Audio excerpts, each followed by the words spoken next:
Today, CVS announcing it is closing Dan kemudian sekarang Sentro pun juga tutup nih. Apakah memang beberapa perusahaan retail akhirnya harus diarah sudah tidak bisa lagi melanjutkan? So we have fewer store closures than in 2017, but 2019 is starting out to be News another Agency's year Bonnet Tom of Decker major is live for us retail with Tom. store closures. Explain for us Year why to date, we have at making these least changes. 5,163 store closures that have been announced.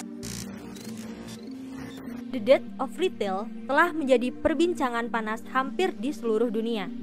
Banyak yang menduga kemunduran industri retail terkait dengan Amazon Effect, yaitu fenomena ketika orang-orang lebih memilih berbelanja secara online daripada harus pergi ke toko fisik.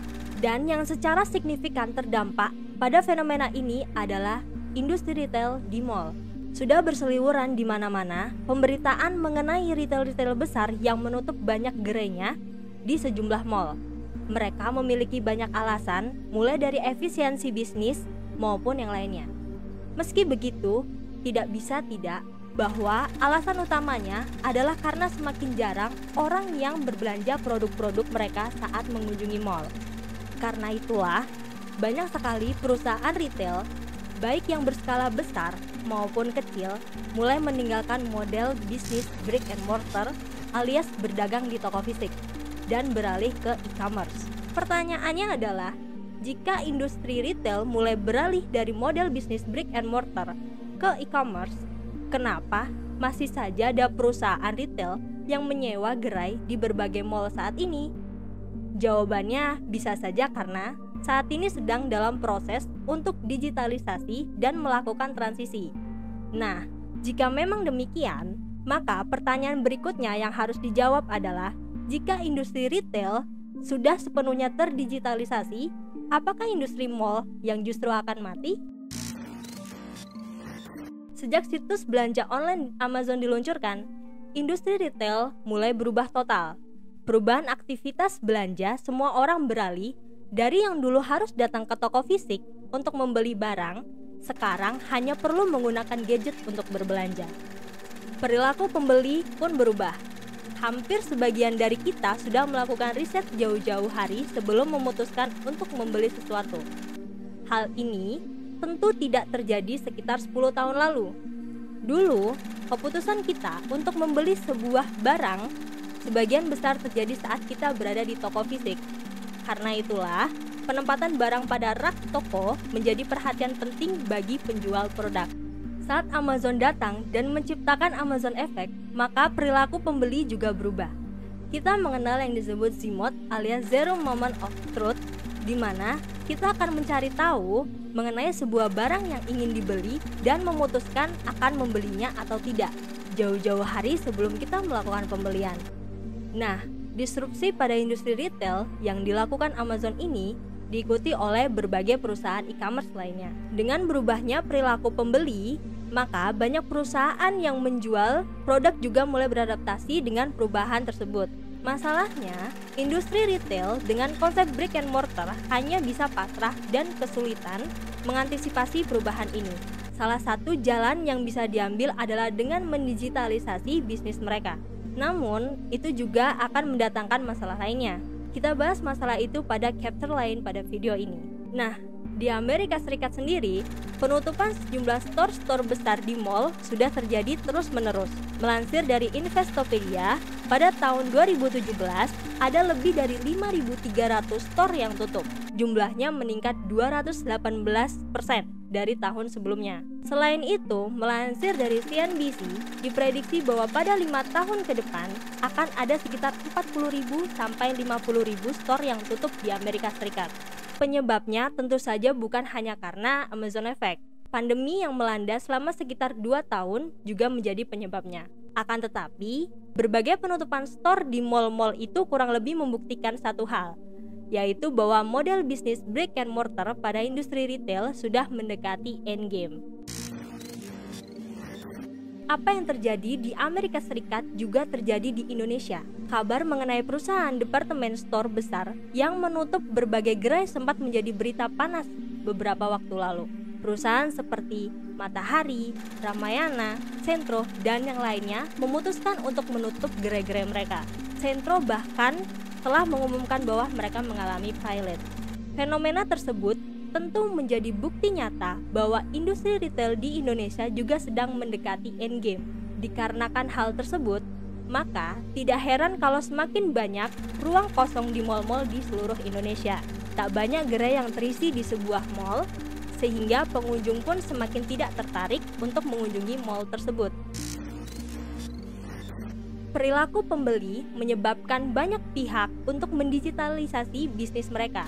Dulu, para pengusaha retail akan berlomba-lomba mendapatkan tempat terbaik di mal agar potensi dikunjungi dan barang mereka dibeli lebih besar. Dikarenakan perilaku pembeli saat ini berubah, maka pengusaha retail tidak perlu lagi menyewa gerai fisik dimanapun. Biaya yang harus mereka gunakan untuk membayar sewa gerai dialokasikan untuk melakukan iklan besar-besaran di media sosial maupun yang lainnya. Pemilihan lokasi gerai strategis di mall salah satunya bertujuan untuk membangun awareness kepada pengunjung. Karena itulah, lokasi paling strategis biasanya harga sewanya lebih mahal. Nah, dengan keadaan sekarang yang serba digital, maka menciptakan awareness bisa dilakukan dengan mengiklankan produk atau brand melalui media sosial. Atas dasar itulah, kenapa banyak sekali pengusaha retail saat ini lebih memilih berjualan online dan membangun awareness melalui iklan di media sosial. Banyak sekali brand pakaian, entah mereka membuat pakaian mereka sendiri maupun sebatas wet labeling produk jadi, yang fokus membesarkan akun Instagram dan berjualan melalui berbagai marketplace populer yang ada saat ini. Dengan tidak memiliki toko offline, maka tentu saja penekanan biaya untuk etalase, listrik, karyawan yang berjaga, biaya sewa, dan yang lainnya bisa sangat diminimalisir. Nah, akan tetapi ada satu masalah dari konsep digitalisasi ini, dan masalah ini pula yang mungkin menjadi alasan kenapa tetap masih ada perusahaan retail yang memiliki gerai offline. Masalah itu adalah tentang experience pelanggan. Banyak dari kita, jika ingin membeli sesuatu, terlebih lagi berupa pakaian, kita akan lebih nyaman bisa lihat, bisa menyentuh, bahkan mencobanya secara langsung. Itulah hal yang tidak bisa ditawarkan oleh digitalisasi bisnis. Selain itu, ada masalah klasik dari aktivitas belanja secara digital, yaitu kita tidak bisa memastikan kualitas barang dari apa yang sudah kita beli. Kita hanya bisa melihat melalui gadget tanpa tahu pasti seperti apa kondisi fisik barang itu. Juga buying experience berbelanja secara online tentu jauh berbeda dengan berbelanja secara offline. Experience untuk berkeliling di sebuah gerai, mencoba berbagai pakaian yang cocok dan tentu saja memastikan kualitas bahannya, semua itu sangat penting untuk kita lakukan. Itulah salah satu alasan kenapa masih ada perusahaan retail yang memiliki offline store. Selain itu, brand-brand besar seperti H&M, Uniqlo, atau semacamnya menawarkan sesuatu yang lain sehingga mereka memilih tetap memiliki gerai offline. Alasan itu tentu saja untuk memberikan pride kepada para pelanggan mereka. Membeli barang-barang branded, terlebih jika brandnya memang terkenal, dirasa lebih memuaskan apabila membelinya langsung pada gerai offline mereka yang ada di berbagai mall. Baik experience maupun pride itulah yang ditawarkan offline store dan sepertinya masih tidak bisa ditransformasikan ke dalam bentuk digital.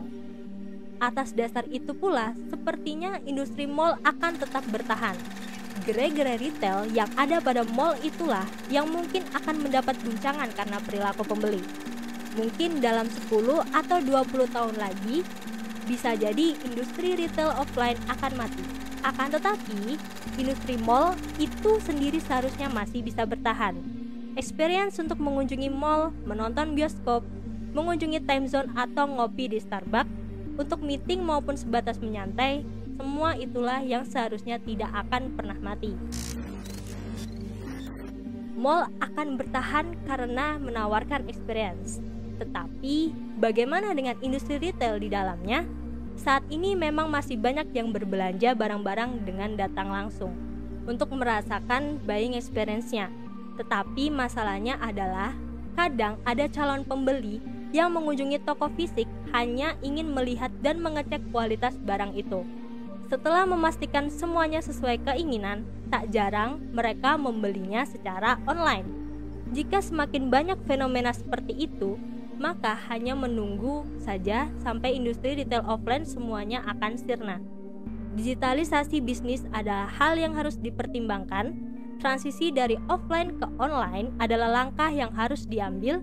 Permasalahannya adalah tidak semua bisnis bisa go digital dengan cara yang sama. Permasalahannya bukan sebatas pada pengembangan aplikasi mobile maupun website. Memang ada masalah serius di sana terkait apakah lebih baik merekrut programmer atau menyewa jasa software house. Tetapi selain itu ada masalah lain mengenai promosi mana yang lebih tepat untuk dijalankan. Tidak semua bisnis cocok dengan iklan di jaringan Facebook, tidak semua bisnis juga cocok dengan iklan di jaringan Google.